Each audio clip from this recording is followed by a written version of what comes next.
So, how's your bank account? How's the impact? How's your excitement level? Is your schedule full of people who love you great big and excite the heck out of you and are excited to pay you? Or is it maybe a little bit something weird? Here's the thing. Your brand is so big. Your brand includes so many things that it's really easy to get caught up in the something's wrong and I don't know what it is, so I'm going to just buy this program. I'm going to hire this coach. I'm going to go to this conference. I'm going to read this book. I'm going to meditate on this. Here's the thing. If you don't, it's really easy to get caught up in something needs to change and that excitement without really being focused, without really being clear about what you're fixing and why. And because your brand is everything you say and everything you do, holy cow, that's a lot of stuff, right? I mean, that's a lot of little moving pieces. That's a lot of moving parts. And it's easy to just try to attack the whole thing when really some of it's probably really in good shape. Like you've got your offerings down packed, maybe. Maybe. Your vision's super, super clear and excites you. Maybe. So today and again next week, I'm going to break it up because there's so many moving pieces that I want you to be really super clear about what pieces of your brand are working and what needs a little bit of time in the spotlight. So I'm Amber Griffiths and my company is Your Brand by Design. And it's exactly that, your brand by design. It's intentional. It's clear. It's exactly what you want. So with the assumption that you would love to make more money, with the assumption that you'd love to make more impact, you'd love to work with more of your people, let's dive in.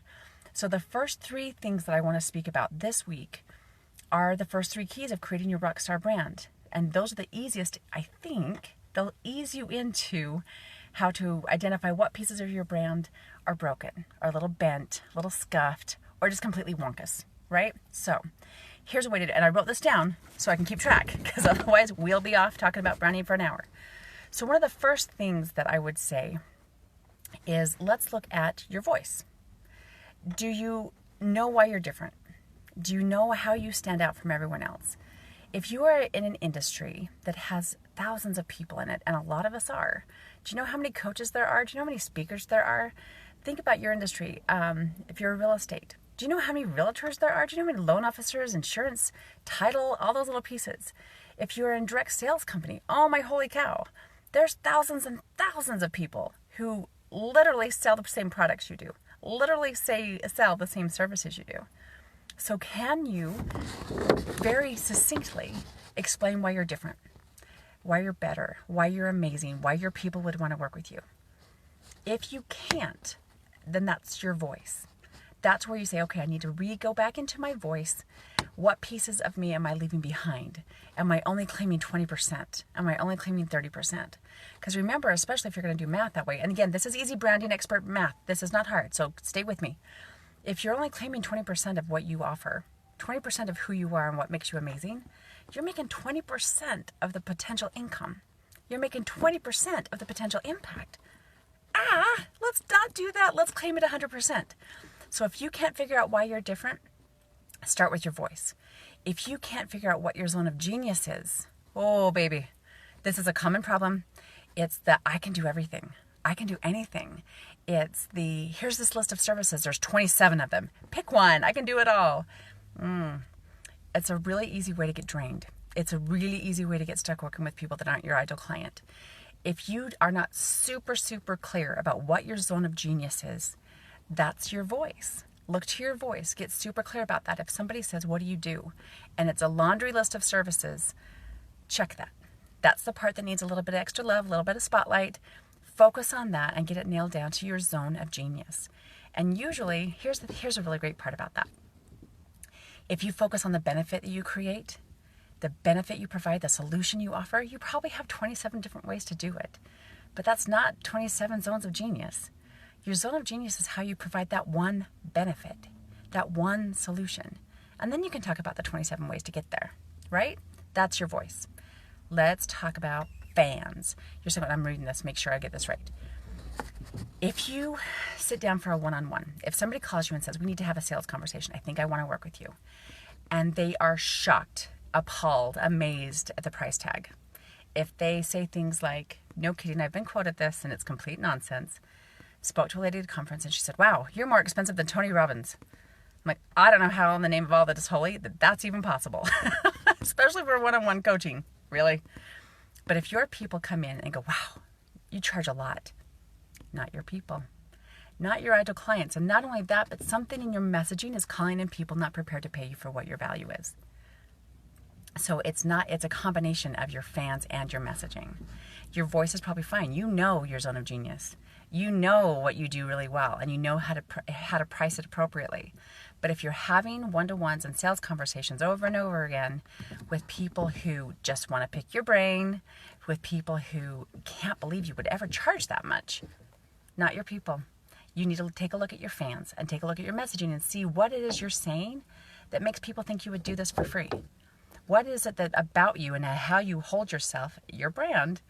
How are you talking about your services in a way that make people think that they can get a discount? That's messaging, and it's also your fan base. You're calling in people who are not excited to pay you to do what you love to do. Take a look at that. That's the portion that needs a spotlight. There's one more piece I wanted to do. Oh, here we go. With your messaging. If somebody says, what do you do? And you start listing your resume, not your laundry list of services, that's a different issue. If you start saying, well, I do this and this and this because I have this degree and I've done this and I've spoken on these stages and I have these books and blah, blah, blah, and here's my list of clients. Wrong answer, first of all. It's not what they asked. They want to know what you do. So if you can't clearly say, I do this so that people can have this, I create this solution, that's a problem, and that's a messaging issue. If people tune out 30 seconds into your introduction, it's a messaging issue. If your business card looks like your resume, that's a messaging issue. If your website, people can't figure out how to work with you, that's a messaging issue. So remember, this is just because it's messaging in your fans and your voice doesn't mean it's all vocal, doesn't mean it's all verbal. Your brand is everything you say and everything you do. So if I can't figure out how to work with you, that's a messaging issue. You need to take a little bit of extra look at that. So we've looked at your voice. Can you clearly state your zone of genius, and do you understand why you're different? Right? That's your voice.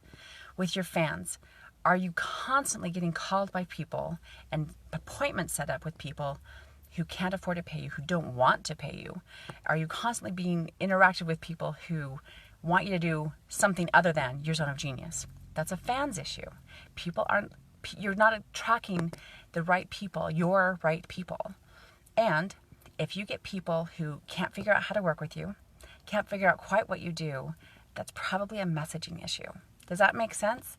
So there's really quickly the first 3 keys of how to create that rockstar brand and how you can tell if your brand is broken in one of those 3 key areas. If some of this resonated with you, I would love to have a conversation with you. There's ways to adjust that so that you start making the money you want and start working with the people who you absolutely adore, who excite the heck out of you. That sounds like so much more fun and such a better way to do business to me. So if you want to have a conversation about that, if these 3 things went, oh my gosh, that's me. Amber, you're speaking my life. Let's have a conversation. You can go to yourbrandbydesign.com/duet and claim a time on my calendar. If you're still not quite clear, and again, next week I'm going to go over the other half of it. But if you're still not quite clear about where you stand with your brand, I'd like to invite you to go take the quiz. It's Branding Rockstars with an S, quiz.com. It takes about 3.5 minutes, and it walks you through each little section and figure out where you're clear and where it's broken and how it actually feels to your brand. Because again, you get to decide. If everything feels great, good on you. But if something's a little funky, you get to decide what you do about that, and you get to decide exactly how broken that is and how fixable that is. So again, if you're ready for a conversation, let's me and you chat. It's yourbrandbydesign.com/duet. If you were just not quite sure where all of this lands in your business and how it can really impact you, I invite you to take the quiz, brandingrockstarsquiz.com. It's Branding Rockstars, plural with an S, quiz.com. It takes a couple of minutes. It'll be eye-opening. It'll be exciting to see your results. Share those with me. If you take that quiz, let me know how you did. Let me know which part was confusing to you. So, until I have a chance to speak to you one-on-one, rock on.